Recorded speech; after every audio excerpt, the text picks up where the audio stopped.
Hi hello எல்லோருக்கும் வணக்கம். போன வருஷம் விநாயகர் சதுர்த்தி, இந்த வருஷம் விநாயகர் சதுர்த்தியும் ஓரளவுக்கு நம்மளுக்கு தெரிஞ்ச அளவுக்கு நம்ம சிறப்பாக கொண்டாடலாம் அப்படின்னு சொல்லிட்டு மாவிளை, அருகம்புல் எல்லாமே காட்டிலேருந்து பறிச்சிட்டு வந்தாச்சு.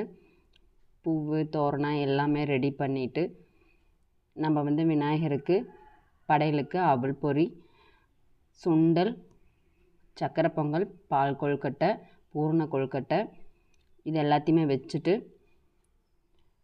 பழங்களும் நம்மக்கிட்ட என்னென்ன பழங்கள் நம்மளுக்கு என்ன பழங்கள்லாம் கிடைச்சதோ நம்மக்கிட்ட என்ன இருக்கோ அது எல்லாத்தையும் வச்சு படைச்சிட்டு இந்த வருஷம் விநாயகர் சதுர்த்தியும் நம்மளுக்கு தெரிஞ்ச அளவுக்கு கும்பிட்டாச்சு. நான் மஞ்சள் பிள்ளையார் தான் வச்சுருக்கேன், மண் பிள்ளையார் வாங்கிட்டு வரல. இன்னொன்று ஃபோட்டோவுக்கும் நம்ம போட்டு வச்சாச்சு. மஞ்சள் பிள்ளையாரும் நம்மளுக்கு தெரிஞ்ச அளவுக்கு வச்சு நீட்டாக இந்த வருஷம் விநாயகர் சதுர்த்தியும் சிறப்பாக கொண்டாடியாச்சு. வீடியோ பார்த்ததுக்கு தேங்க்யூ.